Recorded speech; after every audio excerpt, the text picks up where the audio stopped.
یہ ایک مقدس پتھر ہے جو کعبہ معظمہ سے چند گز کی دوری پر رکھا ہوا ہے۔ یہ وہی پتھر ہے کہ جب حضرت ابراہیم علیہ السلام کعبہ مکرمہ کی تعمیر فرما رہے تھے تو جب دیواریں سر سے اونچی ہو گئیں تو اسی پتھر پر کھڑے ہو کر آپ نے کعبہ معظمہ کی دیواروں کو مکمل فرمایا۔ یہ آپ کا معجزہ تھا کہ یہ پتھر موم کی طرح نرم ہو گیا اور آپ کے دونوں مقدس قدموں کا اس پتھر پر بہت گہرا نشان پڑ گیا۔ آپ کے قدموں کے مبارک نشان کی بدولت اس مبارک پتھر کی فضیلت اور عظمت میں اس طرح چار چاند لگ گئے کہ خدا بند قدوس نے اپنی کتاب مقدس قرآن مجید میں 2 جگہ اس کی عظمت کا خطبہ ارشاد فرمایا۔ ایک جگہ تو یہ ارشاد فرمایا کہ اس میں کھلی نشانیاں ہیں ابراہیم کے کھڑے ہونے کی جگہ، یعنی کعبہ مکرمہ میں خدا کی بہت سی روشن اور کھلی ہوئی نشانیاں ہیں، اور ان نشانیوں میں سے ایک بڑی نشانی مقام ابراہیم ہے، اور دوسری جگہ اس پتھر کی عظمت کا اعلان کرتے ہوئے یہ فرمایا کہ اور ابراہیم کے کھڑے ہونے کی جگہ کو نماز کا مقام بناؤ۔ 4000 برس کے طویل زمانے سے اس بابرکت پتھر پر حضرت ابراہیم خلیل اللہ علیہ السلام کے مبارک قدموں کے نشان موجود ہیں۔ اس طویل مدت سے یہ پتھر کھلے آسمان کے نیچے زمین پر رکھا ہوا ہے۔ اس پر 4000 برساتیں گزر گئیں، ہزاروں آندھیوں کے جھونکے اس سے ٹکرائے۔ بارہا حرم کعبہ میں پہاڑی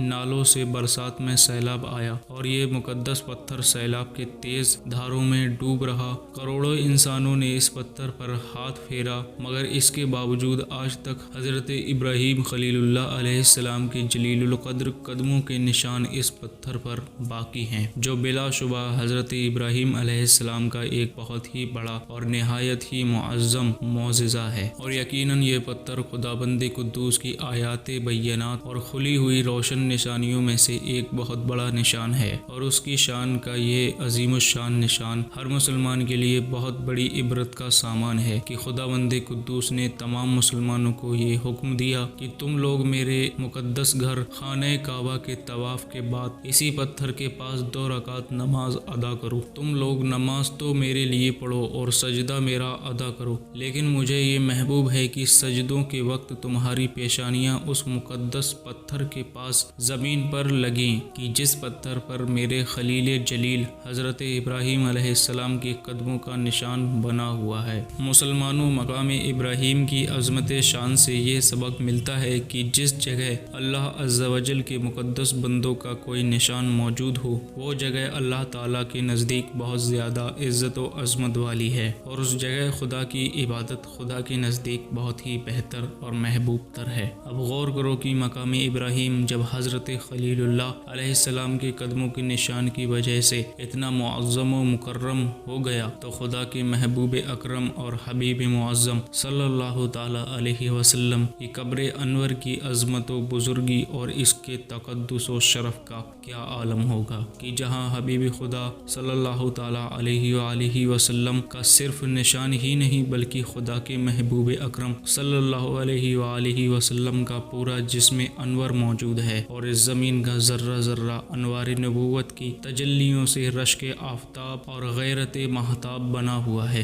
کاش قرآن مجید کی یہ آیتیں لوگوں کی آنکھوں میں ایمانی بصیرت کا نور پیدا کریں، تاکہ لوگ قبر انور کی تعظیم و تکریم کریں، دونوں جہاں میں مکرم و معظم بن جائیں، اور اس کی توہین و بے ادبی کر کے شیطان کے پنجے گمراہی میں گرفتار نہ ہوں اور جہنم کے عذاب مہین میں نہ پڑ جائیں۔ اور کاش ان چمکتی ہوئی آیات بینات سے نجدیوں اور وہابیوں کو عبرت حاصل ہو، جو حضور صلی اللہ علیہ وسلم کی قبر منور کو مٹی کا ڈھیر کہہ کر اس کی توہین و بے ادبی کرتے رہتے ہیں، اور گنبد خضرا کو مندہم کرنے اور گرا کر مسمار کرنے اور نشان قبر مٹا دینے کا پلان بناتے رہتے ہیں۔ نعوذ باللہ من